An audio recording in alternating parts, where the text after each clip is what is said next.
Hello students, आप पढ़ रहे हैं कक्षा 11 बायोलॉजी का चैप्टर 2 जीव जगत का वर्गीकरण। इसमें हमने पिछले वीडियो में मुनरा जगत के बारे में एक्सप्लेन किया था। आइए देखते हैं प्रोटिस्टा जगत के बारे में। ध्यान से आप समझें, प्रोटिस्टा जगत में किन किन जंतुओं को रखा गया है। सभी एक कोश की यूकैरियोटिक को प्रोटिस्टा के अंतर्गत रखा गया है। जैसे आपने मुनरा जगत में देखा कि सभी बैक्टीरिया को मुनरा जगत में रखा गया था, उसी तरह से सभी एक कोश की यूकैरियोटिक को प्रोटिस्टा के अंतर्गत रखा गया है। परंतु इस जगत की सीमाएं ठीक तरह से निर्धारित नहीं हो पाई है। ठीक है, प्रोटिस्टा जगत की जो बाउंड्री है, सीमा है, वह ठीक से निर्धारित नहीं हो पाई है। एक जीव वैज्ञानिक के लिए जो प्रकाश संश्लेषी प्रोटिस्टा है, वही दूसरे के लिए एक पादप हो सकता है। ठीक है, एक जीव वैज्ञानिक के लिए जो प्रकाश संश्लेषी प्रोटिस्टा है, वही दूसरे के लिए क्या हो सकता है? एक पादप हो सकता है। क्राइसोफाइट, डाइनोफ्लैजिलेट, यूग्लिनाइड, अवपंख कवक या प्रोटोजोआ सभी को इस पुस्तक में प्रोटिस्टा के अंतर्गत रखा गया है। ठीक है, तो प्रोटिस्टा में कितने पार्ट्स हैं? प्रोटिस्टा में 5 पार्ट्स आप देख रहे हैं। क्राइसोफाइट, डाइनोफ्लैजिलेट, यूग्लिनाइड, अवपंख कवक और आपका 5वां क्या है? प्रोटोजोआ। ठीक है, प्राथमिक रूप से प्रोटिस्टा के प्रथम सदस्य जली होते हैं। प्राथमिक रूप से देखा जाए तो प्रोटिस्टा का जो प्रथम सदस्य होता है, वो क्या होता है? जली होता है। ठीक है, प्रोटिस्टा के सदस्य कैसे होते हैं? जली होते हैं। मेन रूप से अगर देखा जाए तो यूकैरियोटिक होने के कारण इनकी कोशिका में एक सुसंगठित केंद्रक या अन्य झिल्ली बंद कोशिकांग पाए जाते हैं। ठीक है, तो आप देख रहे हैं कि प्रोटिस्टा जगत की कोशिका कैसी होती है? यूकैरियोटिक होती है। ठीक है, अर्थात इनके कोशिका में एक सुसंगठित केंद्रक पाया जाता है और अन्य कोशिकांग जो होते हैं उनमें झिल्ली पाई जाती है, बाउंड्री पाई जाती है, झिल्लीबद्ध कोशिकांग पाए जाते हैं। कुछ प्रोटिस्टा में कसाभ या पक्षवाभ भी पाए जाते हैं। ठीक है, तो कुछ प्रोटिस्टा में सिलिया और फ्लैजिला भी पाया जाता है। कसाभ एवं पक्षमाभ भी पाए जाते हैं। ठीक है, अब ये जनन कैसे करते हैं, अपनी संख्या को कैसे बढ़ाते हैं? तो प्रोटिस्टा जगत के जीव जो हैं वे अलैंगिक तथा कोशिका संलयन एवं युग्मनज बनाने की विधि द्वारा लैंगिक प्रजनन करते हैं। ठीक है, तो प्रोटिस्टा जगत के जो जीव हैं ये अलैंगिक तथा कोशिका संलयन एवं युग्मनज जाइगोट बनने की विधि द्वारा लैंगिक प्रजनन करते हैं। ठीक है, तो आइए एक एक करके प्रोटिस्टा जगत के सदस्यों को देखते हैं, जिनको 5 भागों में बांटा गया था। तो पहला है आपका क्राइसोफाइट। ठीक है, जो प्रोटिस्टा जगत का पहला पार्ट है क्राइसोफाइट। समझे ध्यान से। इस समूह के अंतर्गत डायटम तथा सुनहरे शैवाल आते हैं। ठीक है, क्राइसोफाइट के अंतर्गत डायटम्स और डेस्मिड को रखा गया है। इस समूह के अंतर्गत डायटम तथा सुनहरे शैवाल आते हैं। ये स्वच्छ जल एवं समुद्री अर्थात साल्टी लवणीय पर्यावरण दोनों में पाए जाते हैं। ठीक है, जो क्राइसोफाइट्स हैं, डायटम और डेस्मिड्स, ये स्वच्छ जल में भी और समुद्री जल दोनों पर्यावरण में पाए जाते हैं। ये अत्यंत सूक्ष्म होते हैं तथा जलधारा के साथ निश्चेष्ट रूप से बहते हैं।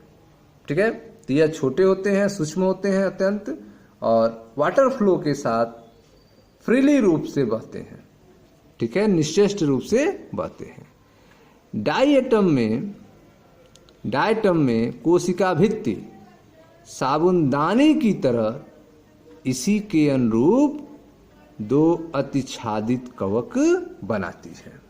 ठीक है, तो आप देख रहे हैं कि डायटम में जो कोशिका भित्ति है वह साबुनदानी की तरह इसके चारों तरफ,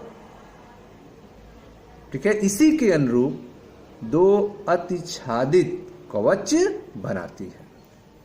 ठीक है, जैसे साबुन रखने के लिए साबुनदानी होता है जो ऊपर नीचे से बंद कर दिया जाता है साबुन को, ठीक उसी तरह से डायटम्स में भी कोशिका भित्ति साबुनदानी की तरह होती है जो दो अतिच्छादित कवच बनाती है। इन भित्तियों में सिलिका होता है जिस कारण यह नष्ट नहीं होते हैं। ठीक है, तो डायटम के कोशिका भित्ति में सिलिका पाया जाता है जिसके कारण यह जल से नष्ट नहीं होते। इस प्रकार मृत डायटम अपने परिवेश अर्थात वास स्थान में कोशिका भित्ति के अवशेष बहुत बड़ी संख्या में छोड़ जाते हैं। ठीक है, जो मृत डायटम्स हैं जिनकी कोशिका भित्ति सिलिका से बनी है, तो जहां पर यह रहते हैं वहां पर कोशिका भित्ति के अवशेष बड़ी संख्या में इकट्ठा हो जाता है। करोड़ों वर्षों में जमा हुए इस अवशेष को डाईएटमी मृदा कहते हैं। ठीक है, तो करोड़ों वर्षों में जमा हुए इस अवशेष को क्या कहते हैं? डाईएटमी मृदा कहते हैं।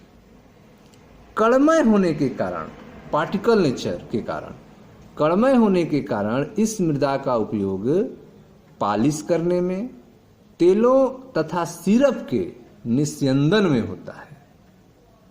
ये समुद्र के मुख्य उत्पादक होते हैं। ठीक है, क्राइसोफाइट जो हैं वे समुद्र के मुख्य उत्पादक होते हैं।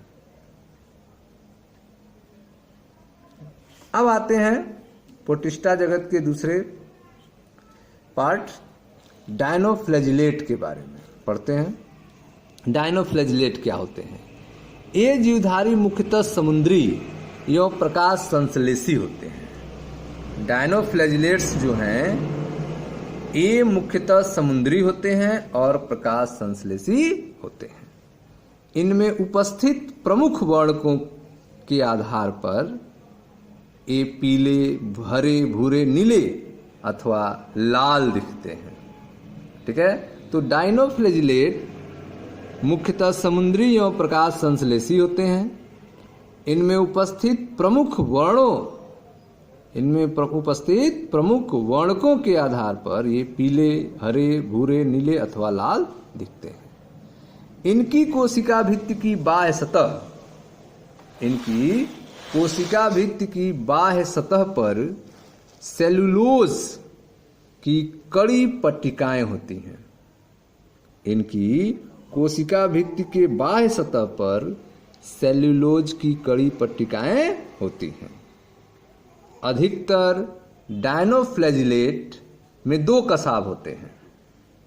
अधिकतर डायनोफ्लैजिलेट्स में दो कसाब होते हैं, जिसमें एक लंबवत तथा दूसरा अनुप्रस्थ रूप से भित्ति पट्टिकाओं के बीच खांच में उपस्थित होता है। ठीक है, तो आप देख रहे हैं कि जो डायनोफ्लैजिलेट्स होते हैं इनकी कोशिका भित्ति के बाह्य सतह पर सेलुलोज की कड़ी पट्टिकाएं होती हैं। अधिकतर डायनोफ्लैजिलेट में दो कसाब होते हैं, जिनमें एक लंबवत होता है तथा दूसरा अनुप्रस्थ रूप से भित्ति पट्टिकाओं के बीच के खांच में उपस्थित होता है। ठीक है, प्रायः लाल डायनोफ्लैजिलेट्स की संख्या में विस्फोट होता है। ठीक है, जो लाल डायनोफ्लैजिलेट्स होते हैं उनकी संख्या में विस्फोट होता है, जिससे समुद्र का जल लाल दिखने लगता है इनके डायनोफ्लैजिलेट्स के कारण। ठीक है, तो प्रायः जो लाल डायनोफ्लैजिलेट्स हैं उनकी संख्या में विस्फोट होता है, बहुत तेजी से अपनी संख्या को बढ़ाते हैं, जिससे समुद्र का जल जो है लाल दिखने लगता है, लाल तरंगे उठने लगती हैं इनके कारण। इतनी बड़ी संख्या के जीव से निकले जीव विष के कारण, इतनी बड़ी संख्या के जीव से निकले जीव विष के कारण मछली एवं अन्य समुद्री जीव मर जाते हैं। जैसे गोनिया लैक्स, ठीक है। तो गोनिया लैक्स एक डायनोफ्लैजिलेट्स है जो लाल कलर का होता है। इसकी संख्या बहुत तेजी से बढ़ती है। संख्या के बढ़ने के कारण जो जीव विष तैयार होता है उसके कारण मछली और अन्य समुद्री जीव मर जाते हैं। आइए अगला देखते हैं यूग्लिनाइड के बारे में। यूग्लिनाइड, ठीक है। तो प्रोटिस्टा के अंतर्गत आपको बताया गया कि क्राइसोफाइट, डायनोफ्लैजिलेट, यूग्लिनाइड, अपंग कवक और प्रोटोजोआ को रखा गया है। आपको क्राइसोफाइट, डायनोफ्लैजिलेट्स के बारे में हमने बताया। आइए देखते हैं यूग्लिनाइड के बारे में। इनमें से अधिकांशतः स्वच्छ जल में पाए जाने वाले जीवधारी हैं जो स्थिर जल में पाए जाते हैं। जो यूग्लिनाइड हैं उसके अंतर्गत जो जीव पाए जाते हैं वे अधिकांशतः स्वच्छ जल में पाए जाने वाले जीवधारी हैं जो स्थिर जल में पाए जाते हैं। इनमें कोशिका भित्ति की जगह एक प्रोटीन युक्त पदार्थ की परत होता है जिसे पेलिकल कहते हैं, ठीक है, जो इनकी संरचना को लचीला बनाता है, ठीक है। तो आप देख रहे हैं कि जो यूग्लिनाइड हैं इनमें अधिकांशतः स्वच्छ जल में पाए जाने वाले जीवधारी आते हैं। जो स्थिर जल में पाए जाते हैं इनमें कोशिका भित्ति की जगह एक प्रोटीन युक्त पदार्थ की परत पेलिकल होता है जो इनकी संरचना को लचीला बनाता है। इनमें दो कशाब होते हैं जिनमें एक छोटा तथा दूसरा लंबा होता है, ठीक है। तो दो कशाब होते हैं जिनमें एक छोटा और एक लंबा होता है। यद्यपि सूर्य के प्रकाश की उपस्थिति में ये प्रकाश संश्लेषी होते हैं। सूर्य के प्रकाश की उपस्थिति में क्या होते हैं? प्रकाश संश्लेषी होते हैं। लेकिन सूर्य के प्रकाश के नहीं होने पर ये अन्य सूक्ष्म जीवधारियों का शिकार करके परपोषी की तरह व्यवहार करते हैं, ठीक है। तो यूग्लिनाइड्स जो है वो स्वपोषी और परपोषी दोनों का कार्य करते हैं।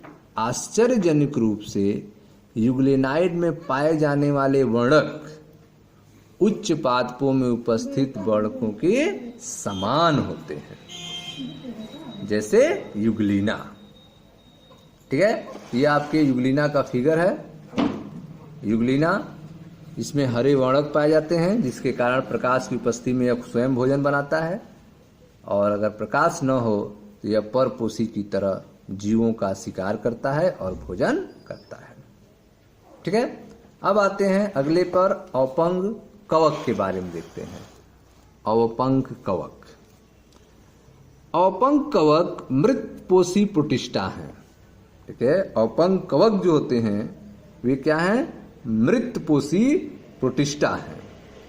ये सड़ती हुई टहनियों तथा पत्तों के साथ गति करते हुए जैविक पदार्थों का भक्षण करते हैं, ठीक है। तो औपंग कवक मृतपोषी प्रोटिस्टा हैं। ये सड़ती हुई टहनियों तथा पत्तों के साथ गति करते हुए जैविक पदार्थों का भक्षण करते हैं। अनुकूल परिस्थितियों में ये समूह बनाते हैं, जैसे कि प्लाज्मोडियम। अनुकूल परिस्थितियों में यह समूह बनाते हैं जो कई फीट तक की लंबाई का हो सकता है, ठीक है। तो अनुकूल परिस्थिति में ये समूह बनाते हैं जो कई फीट तक की लंबाई का हो सकता है। प्रतिकूल परिस्थिति में बिखर कर सिरों पर बीजाणु युक्त फलनकाय बनाते हैं। प्रतिकूल परिस्थिति में ये बिखर कर सिरों पर बीजाणु युक्त फलनकाय बनाते हैं और इन बीजाणुओं का परिक्षेपण वायु के साथ होता है, ठीक है। तो आप देख रहे हैं कि अनुकूल परिस्थिति में ये समूह बनाते हैं जो कई फीट तक की लंबाई का हो सकता है, जबकि प्रतिकूल परिस्थिति में बिखर कर सिरों पर बीजाणु युक्त फलनकाय बनाते हैं। इन बीजाणुओं का परिक्षेपण वायु में होता है, ठीक है, वायु के साथ होता है। अगला देखते हैं प्रोटोजोआ के बारे में। सभी प्रोटोजोआ परपोषी होते हैं। सभी प्रोटोजोआ कैसे होते हैं? परपोषी होते हैं, जो परभक्षी अथवा परजीवी के रूप में रहते हैं। सभी प्रोटोजोआ परपोषी होते हैं जो परभक्षी अथवा परजीवी के रूप में रहते हैं। ये प्राणियों के पुरातन संबंधी होते हैं। प्रोटोजोआ ये प्राणियों के पुरातन संबंधी हैं। प्रोटोजोआ को 4 प्रमुख समूहों में बांटा जा सकता है। प्रोटोजोआ को 4 प्रमुख समूहों में बांटा जा सकता है। पहला है आपका अमीबीय प्रोटोजोआ। ध्यान दें, इसमें कौन कौन आते हैं? ये जीवधारी स्वच्छ जल, समुद्री जल तथा नम मृदा में पाए जाते हैं। ठीक है, तो जो अमीबीय प्रोटोजोआ होते हैं वे जीवधारी स्वच्छ जल, समुद्री जल और नम मृदा में पाए जाते हैं। ये अपने कूटपादों की सहायता से अपने शिकार को पकड़ते हैं। ठीक है, तो अमीबी प्रोटोजोआ जो होते हैं वो अपने सीडोपोडिया के द्वारा कूटपादों की सहायता से अपने शिकार को पकड़ते हैं। इनके समुद्री प्रकारों की सतह पर, जो समुद्र में पाए जाते हैं, इनके समुद्री प्रकारों की सतह पर सिलिका के कवच होते हैं। इनके समुद्री प्रकारों की सतह पर सिलिका के कवच होते हैं। इनमें से कुछ जैसे कि एंट अमीबा परजीवी होते हैं। ठीक है, तो आप देख रहे हैं प्रोटोजोआ के बारे में, जो प्रोटिस्टा जगत के अंतर्गत आता है। तो सभी प्रोटोजोआ परपोषी होते हैं जो परभक्षी अथवा परजीवी के रूप में रहते हैं। ये प्राणियों के पुरातन संबंधी हैं। प्रोटोजोआ को 4 प्रमुख समूहों में बांटा जा सकता है। पहला है आपका अमीबी प्रोटोजोआ। ये जीवधारी स्वच्छ जल, समुद्री जल और नम मृदा में पाए जाते हैं। ये अपने कूटपादों की सहायता से अपना शिकार को पकड़ते हैं। इनके समुद्री प्रकारों की सतह पर सिलिका के कवच होते हैं। इनमें से कुछ जैसे कि एंट अमीबा परजीवी होते हैं। ठीक है, आगे देखते हैं। प्रोटोजोआ का अगला पार्ट जो है कसाभी प्रोटोजोआ। कसाभी प्रोटोजोआ, इस समूह के सदस्य स्वच्छंद अथवा परजीवी होते हैं। कसाभी प्रोटोजोआ के जो सदस्य हैं वे स्वच्छंद अथवा परजीवी होते हैं। इनके शरीर पर कसाब पाया जाता है। परजीवी कसाभी प्रोटोजोआ बीमारी के कारण है। ठीक है, जो परजीवी कसाभी प्रोटोजोआ हैं वे बीमारी के कारण हैं, जिनसे निद्राणु व्याधि नामक बीमारी होती है। ठीक है, निद्राणु व्याधि नामक बीमारी होती है, जैसे ट्रिपैनोसोमा। ठीक है, स्लीपिंग डिजीज होता है। तो कसाभी प्रोटोजोआ में आपने देखा कि इस समूह के सदस्य स्वच्छंद और परजीवी होते हैं। इनके शरीर पर कसाब पाया जाता है। कसाभी, ठीक है, परजीवी कसाभी प्रोटोजोआ बीमारी के कारण है, जिनसे निद्राणु व्याधि नामक बीमारी होती है, जैसे ट्रिपैनोसोमा। अगला तीसरा है आपका पश्चिमाभी प्रोटोजोआ। ठीक है, पश्चिमाभी प्रोटोजोआ ये जलीय तथा अत्यंत सक्रिय गति करने वाले जीवधारी हैं। जो पश्चिमाभी प्रोटोजोआ हैं वे जलीय तथा अत्यंत सक्रिय गति करने वाले जीवधारी हैं। क्यों? क्योंकि इनके शरीर पर हजारों की संख्या में पश्चिमाभ पाए जाते हैं, हजारों की संख्या में सीलिया पाए जाते हैं। इनमें एक गुहा अर्थात ग्रसिका होती है, जो कोशिका की सतह के बाहर की तरफ खुलती है। पश्चिमाभों की लयबद्ध गति के कारण जल की पूरित भोजन गलट की तरफ भेज दिया जाता है। ठीक है, तो जो पश्चिमाभ होते हैं वे एक लयबद्ध गति करते हैं, जिसके कारण भोजन जो है गलट की तरफ चला जाता है, जैसे पैरामीशियम जो पश्चिमाभी प्रोटोजोआ है। ठीक है, नेक्स्ट है स्पोरोजोआ। चौथा है आपका स्पोरोजोआ। इस समूह में वे विविध जीवधारी आते हैं जिनके जीवन चक्र में संक्रमण करने योग्य बीजाणु जैसी अवस्था पाई जाती है। ठीक है, तो स्पोरोजोआ में विविध जीवधारी आते हैं जिनके जीवन चक्र में संक्रमण करने योग्य बीजाणु जैसी अवस्था पाई जाती है। इनमें सबसे जो कुख्यात प्लाज्मोडियम प्रजाति है, इसमें सबसे कुख्यात जो होता है वह मलेरिया परजीवी अर्थात प्लाज्मोडियम प्रजाति है, जिसके कारण मानव की जनसंख्या पर आघात पहुंचाने वाला प्रभाव पड़ा है। ठीक है स्टूडेंट्स, तो यह था आपका प्रोटोजोआ के बारे में, जिसमें आपने अमीबी प्रोटोजोआ, कसाभी प्रोटोजोआ, पछमाभी प्रोटोजोआ और लास्ट में स्पोरोजोआ के बारे में पढ़ा। ठीक है, मिलते हैं नेक्स्ट वीडियो में, जिसमें हम चर्चा करेंगे कवक जगत के बारे में, फंजाई जगत के बारे में। मैं मनीष गुप्ता अपने चैनल में आपका स्वागत करता हूं। आप वीडियो को लाइक करें, शेयर करें, चैनल को सब्सक्राइब करें। धन्यवाद।